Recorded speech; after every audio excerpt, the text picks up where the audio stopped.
कभी सोचा है कि हमारे चारों ओर जो प्रकृति है वो हमें कितना कुछ सिखा सकती है? आज हम बात करेंगे श्रीनाथ सिंह जी की एक बहुत ही प्यारी टाइमलेस कविता सीखो के बारे में। चलिए मिलकर देखते हैं कि कैसे कुदरत हमारी सबसे बड़ी टीचर हो सकती है। तो चलिए इस खूबसूरत सी दुनिया में चलते हैं। देखिए, ये जो एक पन्ना है ना, ये सिर्फ एक कविता नहीं है। इसमें जिंदगी के इतने गहरे सबक छिपे हैं। और मजे की बात यह है कि ये सारे सबक हमें हमारे आसपास की दुनिया ही दे रही है। इसकी हर लाइन में, हर तस्वीर में एक खजाना छुपा है। तो कविता की शुरुआत कहाँ से होती है? प्रकृति की सबसे सिंपल लेकिन सबसे गहरी खुशियों से, मतलब खुशी और विनम्रता के लेसन से। जरा इस लाइन की रिदम को फील कीजिए। फूलों से नित हंसना सीखो, भौरों से नित गाना। क्या बात है! कवि श्रीनाथ सिंह जी हमें यहाँ क्या याद दिला रहे हैं?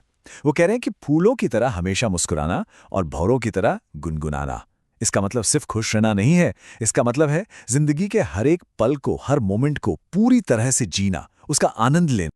और फिर आती है अगली लाइन, तरु की झुकी डालियों से नित सीखो शीश झुकाना। सोचिए जरा, एक पेड़ की झुकी हुई डालियां, वो हमें क्या सिखा रही हैं? ह्यूमिलिटी, मतलब विनम्रता और आदर से सिर झुकाना। ये हमें एक बहुत जरूरी बात याद दिलाता है कि असली बड़प्पन, असली ग्रेटनेस ज्ञान और कामयाबी के साथ विनम्र बने रहने में है। और हाँ, ये कोई कमजोरी नहीं है, ये तो असली ताकत की पहचान। तो देखिए कितना खूबसूरत बैलेंस है। एक तरफ तो फूल और भौरे हैं जो कहते हैं कि लाइफ के हर मोमेंट को एक सेलिब्रेशन बना दो, और दूसरी तरफ फलों से लदी वो डालियां हैं जो हमें विनम्रता का वो लेसन देती हैं जो शायद ही कोई किताब दे पाए। अच्छा, अब जरा आगे बढ़ते हैं और देखते हैं कि प्रकृति के जो एलिमेंट्स हैं जैसे हवा और पानी, उनके पास हमारे लिए क्या सबक हैं। हवा के झोंके जब वो चलते हैं तो कठोर नहीं होते, है ना? अपने साथ एक कोमलता, एक ठंडक लेकर आते हैं। कवि यही तो कह रहे हैं कि हवा से सीखो कैसे जेंटल फीलिंग्स, अच्छी कोमल भावनाएं अपने चारों तरफ फैलाई जाएं, ऐसी भावनाएं जो दूसरों को भी सुकून दे। वाह, ये लाइन एकता का कितना सुंदर एग्जाम्पल है। दूध तथा पानी से सीखो मिलना और मिलाना। सोचिए, दूध और पानी जब मिलते हैं तो ऐसे घुल जाते हैं कि आप उन्हें अलग ही नहीं कर सकते। बिल्कुल वैसे ही हमें भी समाज में सबके साथ यूनिटी और हार्मनी के साथ रहना सीखना चाहिए। तो देखा, एक तरफ हवा है जो हमें जेंटलनेस सिखा रही है, और दूसरी तरफ दूध और पानी का मिलना जो हमें यूनिटी की, एकता की वो बेमिसाल ताकत का एहसास करा रहा है। अब कविता एक कदम और आगे जाती है। अब बात सिर्फ अपने अंदर की नहीं बल्कि खुद से बाहर निकलकर पूरी दुनिया को अपनाने की है। और इसमें हमारे टीचर्स कौन हैं? सूरज और हमारे पेड़ पौधे। सूरज की किरणें, क्या कभी सोचा है वो सिर्फ खुद नहीं जागती, वो तो पूरी दुनिया को अपनी रोशनी से जगा देती हैं। ये एक बहुत पावरफुल मैसेज है। मतलब हमें सिर्फ खुद जागरूक नहीं होना है, बल्कि अपने ज्ञान से, अपनी चेतना से दूसरों की जिंदगी में भी रोशनी भरनी है।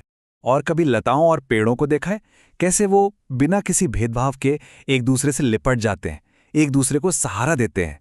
यही तो वो हमें सिखा रहे हैं कि सबको बिना किसी कंडीशन के एक्सेप्ट करना, सबको गले लगाना ही असल में जिंदगी है। तो यहाँ फिर से एक बैलेंस है एक्शन और एक्सेप्टेंस का। एक तरफ सूरज की तरह एक्टिव होकर दूसरों की लाइफ में रोशनी भरनी है, और दूसरी तरफ पेड़ों की तरह सबको अपना लेना है। कविता का अगला हिस्सा अब हमें जिंदगी के रास्ते पर आगे बढ़ने के लिए गाइड करता है। यहां बात होगी सेवा की, पर्पस की और सही एम्बिशन की। एक दीपक, एक छोटा सा दिया हमें क्या सिखाता है कि अपनी कैपेसिटी के हिसाब से जितना भी हो सके अज्ञानता का, नेगेटिविटी का अंधेरा दूर करो। और ये धरती जो हम सबका बोझ उठाती है बिना कुछ कहे, वो हमें सिखाती है हर जीव की निस्वार्थ सेवा करना, सेल्फलेस सर्विस। और फिर श्रीनाथ सिंह जी का ये दोहा, ये हमें लाइफ की जर्नी का सबसे बड़ा सच बताता है। जलधारा से सीखो आगे जीवन पथ में बढ़ना, और धुएं से सीखो हरदम ऊंचे ही पर चढ़ना। यहां कंपैरिजन देखिए, एक नदी की धारा से और धुएं के ऊपर उठने से। ये दोनों ही चीजें हमेशा आगे और ऊपर की तरफ ही बढ़ती हैं। तो जिंदगी के दो सबसे जरूरी नियम यहीं छिपे हैं। पहला, नदी की धारा की तरह, चाहे कुछ भी हो जाए बस आगे बढ़ते रहना, रुकना नहीं। और दूसरा, धुएं की तरह, हमेशा ऊपर उठने की और बेहतर बनने की चाह रखना। तो ये सारे लेसन्स, फूल, पेड़, हवा, पानी, सूरज, धुआं, ये सब मिलकर आखिर हमें कौन सा एक बड़ा मैसेज देना चाहते हैं? क्या है इन सब के पीछे का सार? तो चलिए अब इस कविता की आत्मा तक पहुंचते हैं, इसके कोर मैसेज को समझते हैं। इस पूरी कविता का जो निचोड़ है ना, वो बस इतना सा है कि असली विजडम, सच्चा ज्ञान किसी बड़ी लाइब्रेरी या किताब में नहीं मिलता। अरे वो तो हमारे चारों ओर बिखरा हुआ है, फूल की मुस्कान में, झुकी हुई डाली में, बहती नदी में। सच तो यह है कि प्रकृति ही हमारी सबसे बड़ी टीचर है, जो हर वक्त हमें पढ़ाने को तैयार है। बस हमें एक पल रुककर उसे देखने और सुनने की जरूरत है। तो बस इसी ख्याल के साथ आज की ये बातचीत खत्म करते हैं। अब जरा अपने आसपास की दुनिया को देखिए और खुद से पूछिए, आज प्रकृति हमें कौन सा सबक सिखा रही है?